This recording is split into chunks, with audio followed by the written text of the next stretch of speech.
Okay, hi, I'm Stella. This is gonna be my review for the Abyss craft and actually just every single craft in Shadowverse. Sorry. After the Worlds Beyond thingamajiggy end at 3 a.m. By the way, if you stayed and watched that entire video live streamed, I did. Anyways, there was a lot of stuff that got informed, and I'm pretty sure Ignis' channel goes through over almost 93% of it. You should probably watch his video. It's pretty short, goes through most of the things that they went over. I'm just going over what we can expect from every class because I'm like, damn, they released every single card list that got revealed over the stream and on their X channel. And I'm like, it's probably a good time to go over what we can expect from every single class. And I decided to do the most complicated class first. And also because I think this class needs to get discussed over. And this is Abysscraft. I don't know what they're gonna wind up doing with this craft. So Abysscraft is basically going to be a mixture of Shadow and Bloodcraft. For instance, Medusa is one of Bloodcraft's cards, and Cerberus is definitely one of Shadowcraft's cards. In Shadowverse Worlds Beyond. Damn, I really want to call this Shadowverse Beyond Shadowverse Evolved for some reason, just because of the new evolution mechanics. Right there. But in Shadowverse Worlds Beyond, their main leader is gonna be Dval. In my opinion, he should have got voice acting, but here we are. And then Medusa will be one of the legendary cards that can attack 3 times, which is just very powerful board clear in my opinion. Very, very, very, very powerful board clear, actually. Like, it's actually insane. Because her follow strike just straight up destroys the opponent follower. In my opinion, this is very, very strong.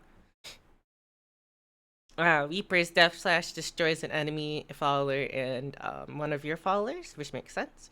And then we go down the Necromancy list. Most of you guys know these cards actually look very familiar to a lot of people. Like, the Lesser Mummy gives has Necromancer 4. Mirrorin, the Shadow Reaper, has an enhanced for getting Russian Bane. Actually, this is a little bit different from the original Shadowverse version where it was enhanced 7 and stacked the graveyard and whatnot. Anyways, this card now gives you Russian Bane for enhanced 4. Enhance allows you to pay the card for a higher cost. In return, you get special abilities. Last words add skeleton in your hand. Last words activate when a card gets destroyed. I just thought I should probably be running through these effects, just in case if you guys don't know them already. Skeleton is a type of token class card. It's a token card. I think it's somewhere, but if not, I could just show you guys what a skeleton is maybe later. Orthoris is coming back. As she shot at you, Cemetery Ward, Necromancer, do this 2 times, deal 2 damage to enemy follower. This card hasn't really changed much. In fact, in my opinion, it actually got nerfed a little bit. It used to be just deal 3 damage to the enemy, to any enemy card or their leader. My opinion, it got nerfed just a little bit. But that's the last version Orthoris. This version is fine too. I think it's a great board clear. I think it's a great walk and bonk. I think it's gonna be a perfectly okay card. And then we have Little Miss Bonermancer. Literally just summons more skeletons. This card probably just there to fill up your graveyard even more. Then we have Shadowcraft Memorial. This card adds 2 followers to your cemetery. I don't really see the win condition behind their craft. That's my main concern. Is the more I read these cards, and the more I look at them, like they spam the board. And this card does do damage to the to followers. No, this guy doesn't even do damage to the enemy leader. It just heals you. Yeah, I don't see where we're going to get lethal.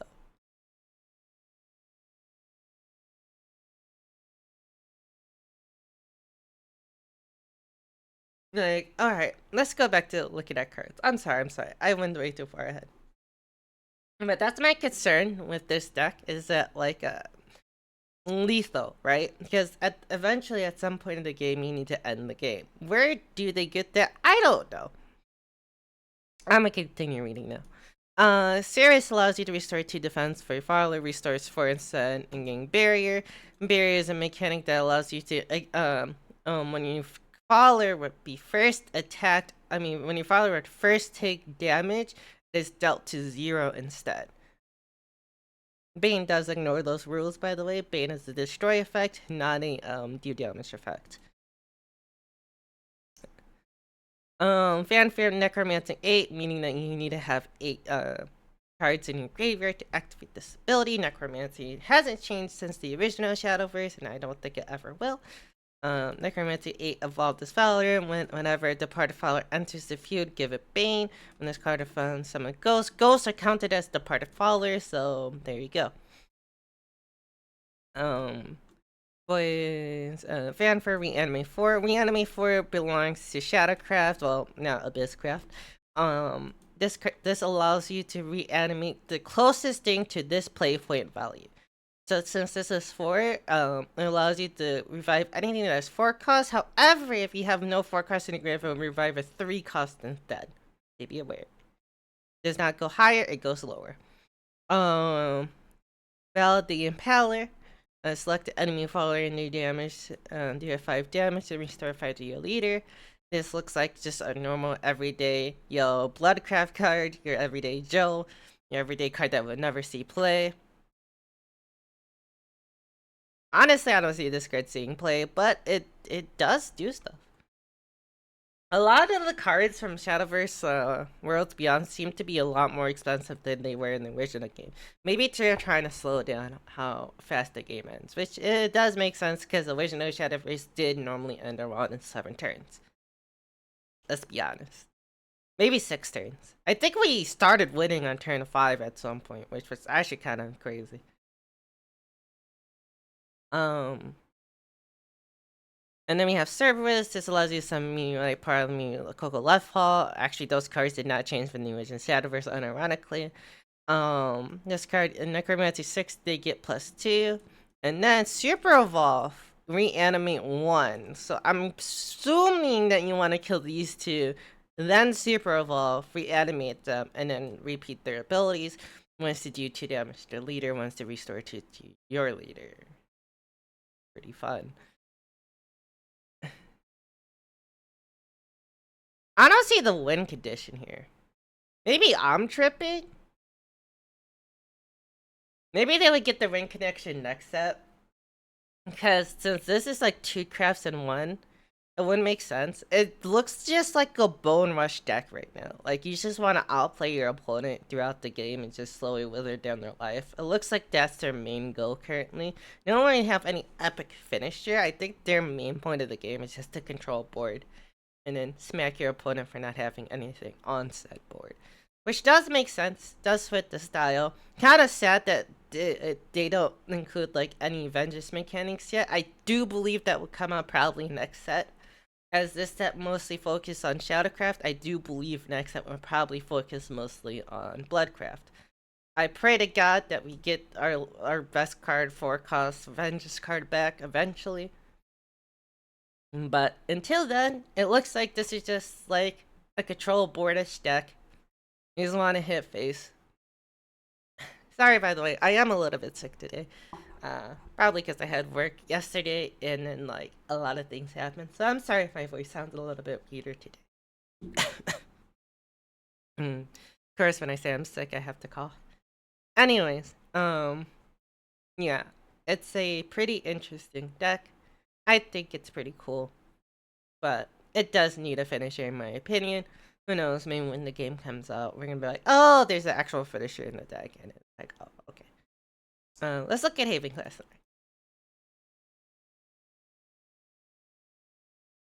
Haven Class is gonna be control-oriented class. Yeah, whatever, okay, we don't need to read this. It's just the basic Haven Class. Get up, we already get the gist. I don't think they really changed. Haven Class will still be a control deck, focusing on healing your leader and controlling the board, and smacking your opponent when they least expect it. They're really just have always been and will always be a control deck, and probably one of the most annoying decks to play against, because let's be real, it's Haven Class. Havencraft does have Jane the Saintly Knight, which is, in my opinion, still costs too high, but Then again, every card in Shadowverse, let's be honest, costs too high. Their fanfare would have deal 6 damage to all enemy followers and give all other followers +2/+4.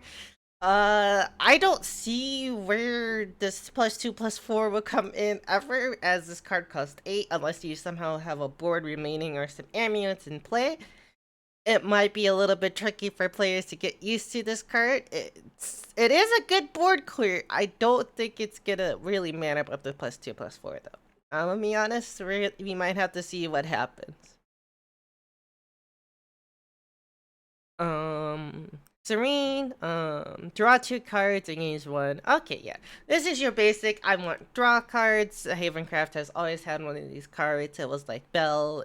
I think it was like this random Bellow card in the original game, where it just basically has the same exact effect, except it looked different.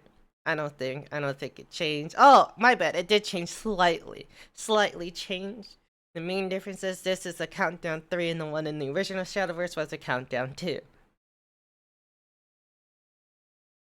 Serene, the Water Guardian, restore 3 defense for your leader, and then on Evolve, do 3 damage to all enemy followers. It's board clear, it's control Havencraft, it's going as expected. Sarah's Winning Angel. This card basically is, well, a beat stick. Yeah! It's a 7/6 beat stick. She used to have a cool ability in the original game, but nope. Just a 7/6 beat stick. Unfortunate, really. I miss the old version. Yes, the deck went into control pattern, just like always. It's probably gonna have heal cards in later updates. Let's just be real. It's gonna be torture fighting this deck because we all know where Havencraft goes. Alright, let's look at the Swordcraft cards get revealed. Also, I want to say this card art for this card, lady looks amazing. Swordcraft has always been an excellent, I want to win the game as early as possible, and if I don't, that's okay, because I could just beat your face in the mid-game. Swordcraft has always been a early to mid-game type of craft, and their late game kind of suffers from it. But in Worlds Beyond, they tried fixing that a little bit, so some of their cards are actually played a little later now, but that's okay with the Doom PP healers. We get to that some other time.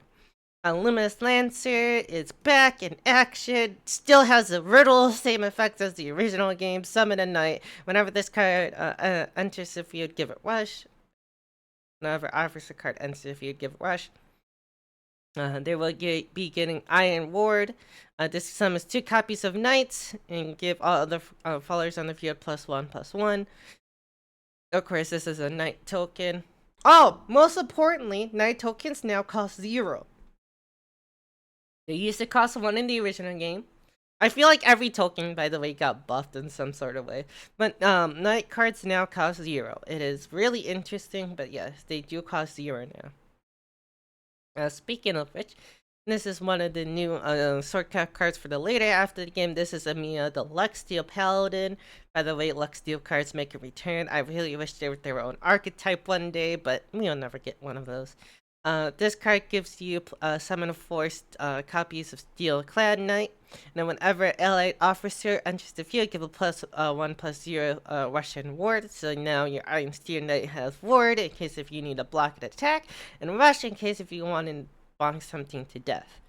In my opinion, this card is a great card if you haven't ended the game and you're struggling to win the game. It's like, yo, protect my butt please while I draw something good. I think it's a pretty okay card. I just think it costs a little too high, but then again, it makes sense. It is just a gold card. It's not a game ender either. It is supposed to save your life. Steel-clad Knights. They are now also reduced by 1. They used to be 2 costs, now they're 1 cost, 2 2s. In my opinion, this is really good. When they're summoned with Luxsteel Paladin, they're going to be 3 2s with wards, which is really powerful, by the way. By the way, I have noticed something interesting. These cards do not have the card pack symbol. I wonder if these cards, if you would just get these cards just by playing the game. because like these ones don't have card pack symbols, right? But these ones do. I just maybe hear me out. Um, the starter deck would just have like a legendary. I know I'm copy, but maybe. Next is Albert the Steel Storm Saber. This card got shown a lot. He will be getting a leader card. He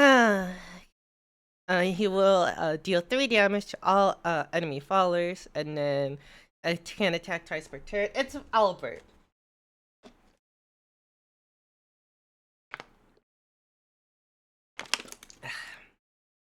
Sorry, water saves lives. It's Albert. He does his thing. He does damage. He attacks twice. It's like all the old versions of Albert combined into one Albert, and he still retains Storm. If he didn't retain Storm, something went wrong. Alrighty. We went over Haven. Guess we go to Portal. Portal! Man, let me tell you guys, Portal got the most amount of stuff that I have to talk over. Alright, this is Dryzen, the MC, by the way. GZMC. We're gonna go over artifacts first, I guess, because, well, I guess that's all on their page. Wow. Yeah, we're gonna have to. There's a lot of things to go for. So there's like 3 different ways to play Portal, if you guys don't understand. The first way is just by playing regular old-fashioned Portal. These cards normally deal with Renaissance. Yeah, Renaissance. It's returning. Anyways, Renaissance basically means every other time you draw a card, you're in Renaissance. So you start off Renaissance and then turn on Renaissance and then go back off Renaissance. And every time you draw a card, you go on and off Renaissance, etc. You guys get the gist. It's Renaissance. It hasn't changed, and it probably never will. Anyways, here we go. It activates when you have an even number of cards in your deck. Ta-da! And then, they have 2 other ways of playing the game as well. They also have puppets, which we will be seeing down here from, the puppet versions of the deck. Orcus will be leading that charge. And then we have artifacts. All 3 versions of Portalcraft will be making a return to the game, which it's kind of interesting.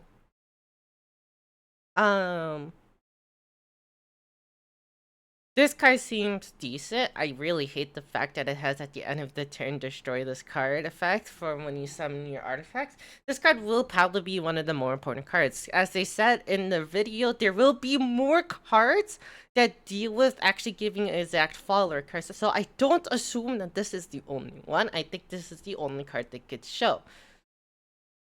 Now then, this chart.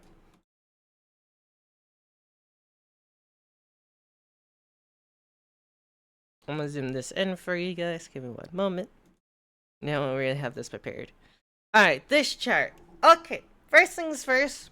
This is confusing as all sin, so I break it down to you guys. And, well, actually, there's a whole entire video for there to be broken down. But, I'm gonna go through it anyways. Really fast. Basically, you need 2 gears. You mix these 2 gears to make 2 other things. You mix those things with gears to make other things. For this card, you need 1 gear plus the original. This card, you need 2 gears plus the original. And this card, you need, well, combine these 2 cards together, make this. This plus this makes this. Or the vice versa, that plus that makes this. Basically, you need a total of 3 plus 3 to make this. You need a total of plus 2 to make this. And you need a total plus 1 to make this. And you combine all of these together to make this amazing mecha suit masterwork artifact. Oh my god. I assume they're gonna be an alpha form too and a data form. Assuming that, knowing how they did Levantine and Shadowverse, yeah, I can already assume that there will be other versions of this card. I wouldn't be surprised. Don't be surprised in the future if we get a 7 cost alpha form or maybe a 5 cost beta form. I just won't be surprised.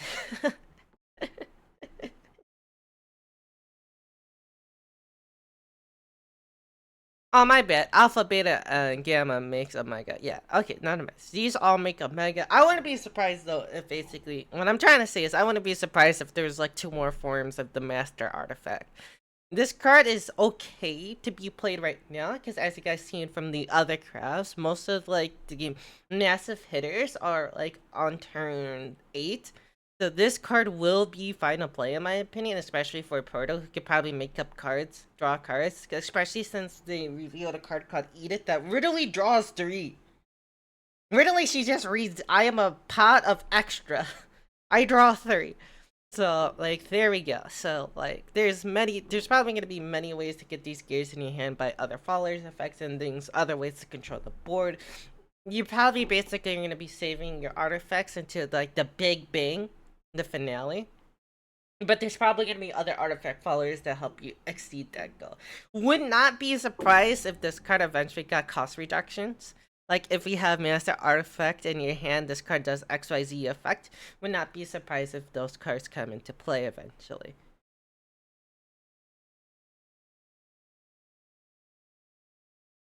Here's another card for the artifacts. It just adds the gears in your hand.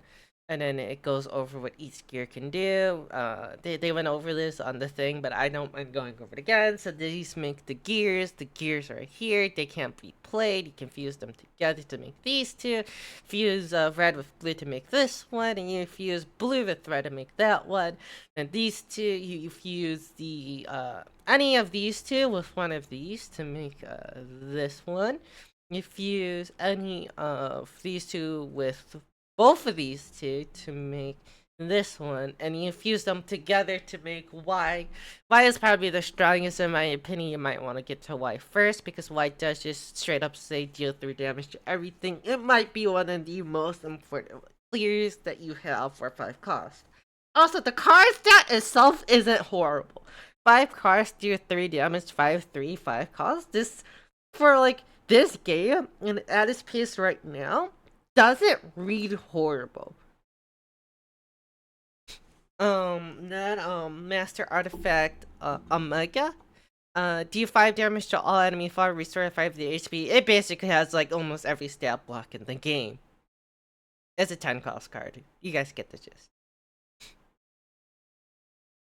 Oh, and most importantly, this motherfucker has Storm. Oh, I guess you could just super evolve artifact. Oh, that would be so powerful. I hope it has an alternate form when you get super evolved. That'd be sick. Anyways, I hope that there's a way to get an anime version of artifact. That'd be so cool. But yes, this card reads really well. I think the artifacts are gonna be okay. I do remember the old artifact decks. And for the people who like the original artifact, I do feel a little bit bad for you, but it does make sense that they did it this way. And original artifact was a little bit tacky. You would not be surprised if some of the artifact girls make a return and there's other forms of this card, so don't be surprised when that happens. I'm gonna say I told you so, and we're gonna move on from that conversation. Edith. Paimon actually gets a card, would not be surprised actually if she gets 2 versions or like every other rotation she comes back. Would not be surprised. This is Edie. She's gonna be one of the other mascots alongside Dryasan. Traveler, you return. Yes, Paimon is Paimon 2.0. Anyways, when she summons, she allows you to draw a card. She's literally just a what's that one Yu-Gi-Oh card that allows you to just draw a card? Anyways, sorry, it's another pot card. She allows you to draw a card, and you have 5 cards left in here. She allows you to draw another card. She's literally a draw 2. And then if you have 6 or more though, you restore 1 instead, which in my opinion is very good because you don't want to overdraw to begin with, and having 6 cards in your hand means you're about to overdraw. Restoring 1 makes sense here. Honestly, for a 3 cost card, this card does a lot. It literally reads, on evolve, I become Pot of Greed, and off evolve, I still allow you to draw a card. I am just a filter, and that is insane that Portercraft would just get a filter. But then again, they have to deal with this. this. They have to deal with this. So, I mean, like, because they have to deal with this, it makes sense that this here for them. Alright, let's continue reading. This is the puppet portions of their cards. As you guys know, they also have puppets. Puppets, they didn't change at all. I'm gonna be honest. Anyways, so here's the Puppet Lancer.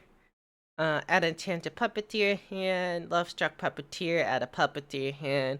And on evolve, replicate the fanfare ability, which is adding 2 puppets to your hand if you evolve this card. Puppet Theater adds more puppets on fanfare and on a turn. It also adds puppets. Monica Grid adds another puppet to your hand. And once during each of your turn, when an ally puppetry follower enters the field, give it Bane. This card is probably going to be one of the more important parts because it just basically says, I clear board.exe. This is Puppet Shield. It summons 2 copies of the hand's puppet. These are the puppet cards. Puppets didn't change at all. Alrighty, here comes the Normacy card. So we have Mecha Calvarier. This is a Renaissance card. On evolve, it summons 2 more copies of itself. Here's Nora the Dread. This is for puppets. Adds more puppets. Here's Orchids, the amazing puppet enter card. It summons Lloyd whenever a puppeteer attacks the field. Give a Storm and Bane. Super Evolve summons 2 copies of a hand's puppet. Lamb, the creates Protector, summons 3 copies of a hand's puppets. Give all puppetry monsters word and last words. This card is ending the game. This card stalls to end the game. Yes, your end the game button is actually on your 10 cost, and your main reason to get there is on your 8 cost. This card really, as always, Portercraft probably wants to end the game on turn 10. Honestly, I don't think that has changed, really. Honestly, Portercraft is pretty good at playing the stall game, though. I will give them that much credit. Every time I play against Portercraft, they're really, really good at playing a stall game until they get to their win condition. And I'm assuming that's going to be their playstyle here. And yes, Portercraft will remain as a control deck.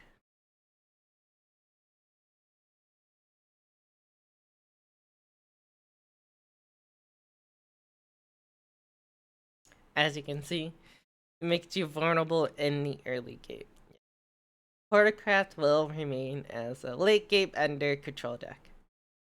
You get rewarded by getting all these OP cards though on turn 10. So there you go.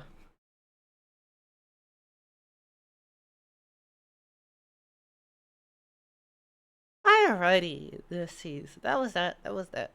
Dragoncraft, my favorite craft. If you guys didn't know, on Dragoncraft we'll be receiving how do I word Dragoncraft? Okay, here's how you play Dragoncraft 101. You gain player points. You hit leader with big card.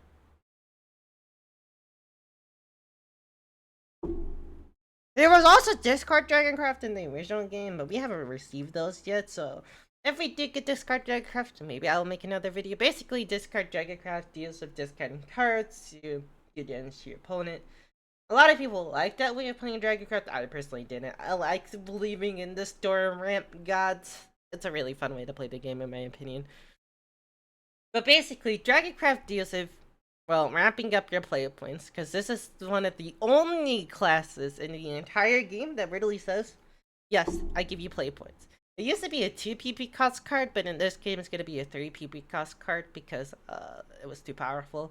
Also, with the new extra play point rolling, it kind of makes sense. Because that means if you went turn 2, I mean, yeah, that means if you went on second, you could immediately play the card. In my opinion, this is a lot more fair for other crafts, especially since this game plays a little bit more slow.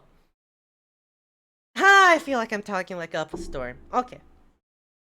So here's the list of all the dragon cards that have been revealed. We have Forte, my homie, my bestie, my best friend. I love this card. Probably one of the reasons I still play Shadowverse to begin with. This is Forte. She has Storm, Intimidate. She's a very basic card with very basic stats, but very powerful because she sys costs 5-2. I hit your face for 5 or 7 on Evolved or 9 on Super Evolved. Now I think about it, Forte, you got stronger automatically. Anyways, sorry. On Super Evolve, this card basically becomes the ultimate stat block. Oh wait, I'm sorry, it's +3, right? Because Super Evolve's +3, actually, so 5, 6, 7, 8. Yeah, this card will become an 8/5 on Super Evolve with Storm and Intimidate, meaning you can't target it. It's really powerful. Oh, really powerful. And Direct Buff. Yes, but 14 will be making a return. A Strike of the Dragonet. This is for the new guy because he's a Kung Fu master, by the way. Target enemy card on the field, do a 2, and if you're over 4, do 4. Overflow still exists, by the way. Overflow means if you have 7 play points or more, do XYZ. Searing Flame Newt, target 1 follower on the enemy field and do 1 damage. This card's still pretty decent. Still pretty good. Honestly, hasn't really changed much. I like it personally. It'll probably get replaced in the later packs, but it's still pretty fun. Little Dragon Nanny, summon a Flame Whip, relocates its ability. Basically, these guys allow you to stall for later cards. They're pretty interesting. Dragon Sign allows you to gain 1 max play point, then you have 10 maximum point draw a card. Dragon Sign hasn't changed. It used to be called Dragon Oracle at 7 play, so you draw a card and then gain 1, but it got nerfed because it was too OP. See. Gardening Melody, if draw 2 cards and full restore to your defense. I think this card's perfectly good. This card balances some things out, especially since when you're going to be mostly ramping. I think their draw 2 is pretty nice because you need to draw into Dragon Sign to begin with to accelerate your game plan. Fledging Dragon Slayer, the Dragon Slayers make a return, by the way. Target enemy card on the field and straight up destroy it. And that part hasn't really changed, actually. Fang, the Garment Ward. If you're involved this card, and when this card evolves, gain 1 max play point. So this allows you to have a stat block if you already are in Overflow, and this allows you to gain a play point if you aren't in Overflow. I think this is pretty good. This reads just really well. It's basically a 4 on Evolve gain 1. A Calamity Breath. We used to have something similar to this called Configuration, if you guys didn't know. Do 5 damage to all enemy followers. I think Configuration did better for a higher cost, but oh well.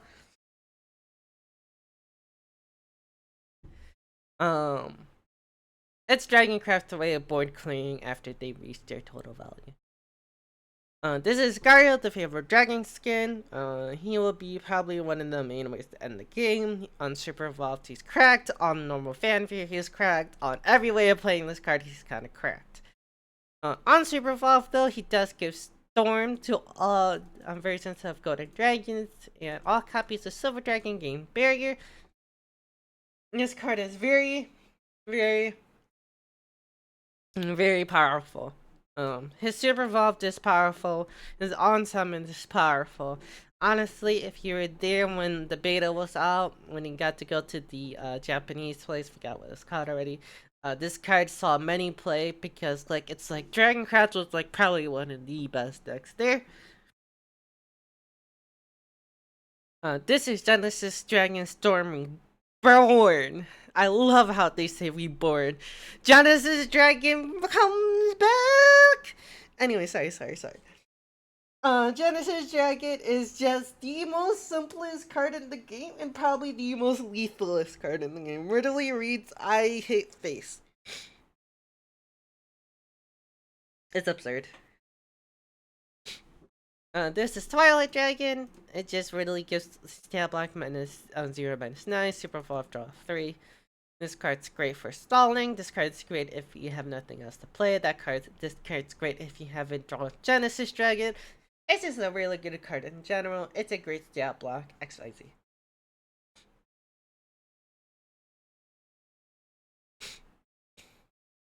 Yes, I am sick. Nope, other way.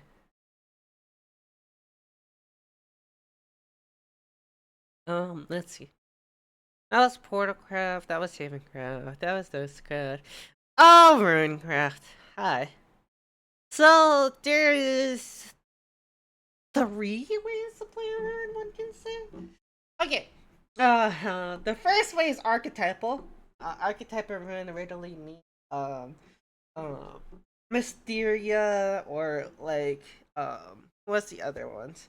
Basically any archetype. A lot of archetypes just spawned up in Runecraft, so they have an archetypal way of playing. I do think Anne will be coming in the second card pack, so I believe.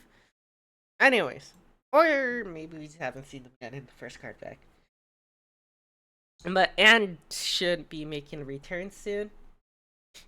Alrighty, none of that matters though. Right now, we're gonna walk through the Runecraft what we have currently, which is Spell Boost. Which is just pure spell boost. It's just pure spell boost.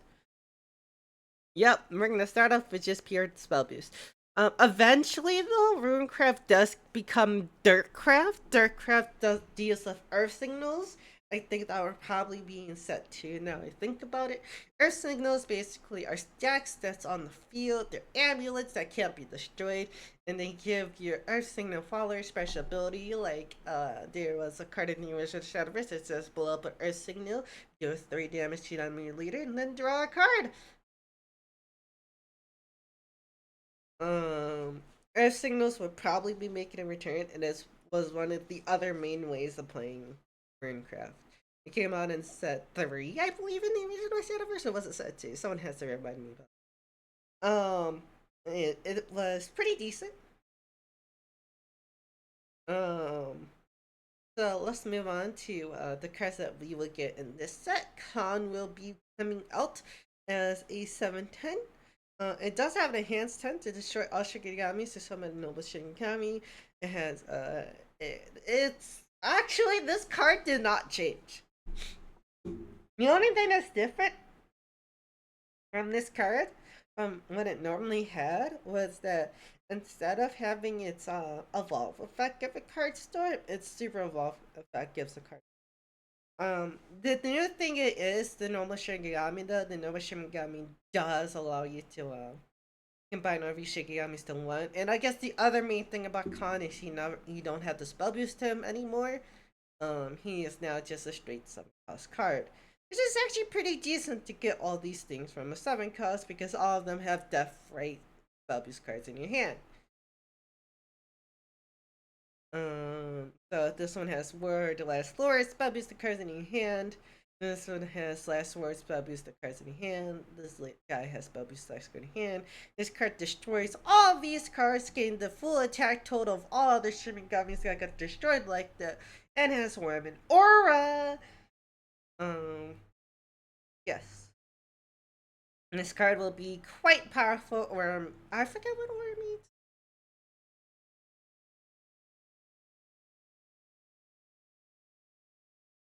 I also realized I'm not in the recording version of recording, so I will be streaming this, I guess.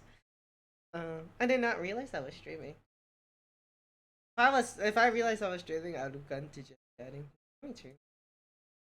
It's fine. I'll just stay in the Shadowverse category. Actually, I'll just post this on my YouTube page later. Anyways, when this card enters the battlefield, it gives plus X plus Y. X equals the base attack. This card is actually pretty decent. Then they also reveal Dimension Climb. I think this card is awesome. I think this card is dope. It allows you to return your hand into your deck, draw 5 cards, and spell boost your cards by 5. The most important thing that we learned on today's stream is that anytime a card from your hand returns to your deck, all the effects from that card still stay the same. So that means if a card was spell boost and put back to your deck, if you draw the same card, it's still but spell boost. Super important to note. If you change the attack total of a card in your hand for somehow, some way, which they had a lot in the OG Shadowverse, and put it back in your deck, it probably will come out the same way because that's just the new way of the game. I think that was a very important lesson to learn. I also think this card is really freaking cool, as well said. I do like that Daria is returning. I don't like how she doesn't have a card of her own yet. Let's see. That's about it for that portion. I think there is Eh, Forest Craft. I forgot about Forest. Forest Craft is a combo deck. It hasn't changed. You guys know how it goes. Roast returns. Roast King Storm, which says gain 0 plus X for every single time you played a card before this card, and while this card is also played. Cabo is Forest Craft. One of Forest Craft's main mechanics. It allows you to keep track of your card count. It's very powerful. Forest Craft still, in my opinion, remains as one of the most mid but powerful decks in the game. Um, this card gives Storm 0 plus X based on your combo. It's a decent finisher, not a decent OTK anymore. Originally, this card used to cost 2 and 1, but now it costs 3 because, well, this game plays a little slower than the original Shadowverse. For that at the very start. This card has a super evolve effect to summon 3 fairies. Very cool, very powerful. You already know. Fairies now have Rush. Super important to note. Tokens got better, I guess. Fairies do now have Rush. And then this card does give you a crest. When a pixie follower enters the field, give a storm. Pixie followers will be the fairies and pixies you can get in your hand. I haven't really got to see if pixies will be reintroduced to the game, but I assume they will be because it's Forestcraft. That's all for Forestcraft. They only got revealed literally 3 cards. It's a bit shame, but that's true. And then we have neutral class cards. Hi everyone. This is Edith. She will be our mascot. Thanks for the headbats.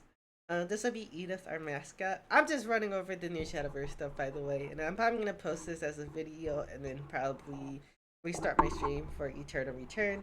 Sorry, I forgot to click the record button, and I clicked the stream button instead, so you guys get to come in my stream.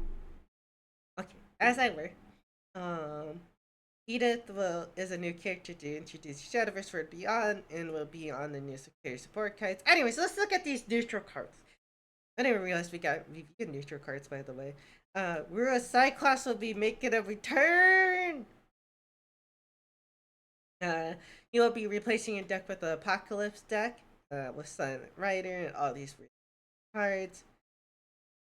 Astronaut Reckoning still hasn't really changed. Set the max leader defense to 1. Yeah, Cyclops will be making a return. It's pretty cool. Leo, the Bellringer Angel, probably one of the most important cards in Shadowverse, will be making a return with last first our card evolve, draw a card. Literally just a pot of green on legs. This card I've seen a lot in the starter decks. It just has an evolve ability that destroys a card in the field. Olivia will be making a return, except she's a lot more OP than she actually needed to be. He has a fanfare, draw 2 cards, restore 2, we should cover 2. And on a Super Evolve, you can select another ally follower and Super Evolve it. She does not give them their Super Evolved ability. Do note that she does not do that. It just Super Evolves them without giving them their abilities. Seraphic Tides. This card allows you to draw 2 cards. It's Pot of Greed. Divine Thunder. Destroy a random enemy follower with the highest attack and then deal 1 damage to all enemy followers. Card's probably gonna be used in Runecraft. I don't know why it's in Runecraft. Don't ask me questions I don't know the answers to. And those are all the cards that get revealed, and all the many decks that will be in the game probably. Sorry for not clicking the record version of this, but I will be ending this stream here / this recording here. Thank you guys for coming. Click the follow and subscribe button, and see you guys next time.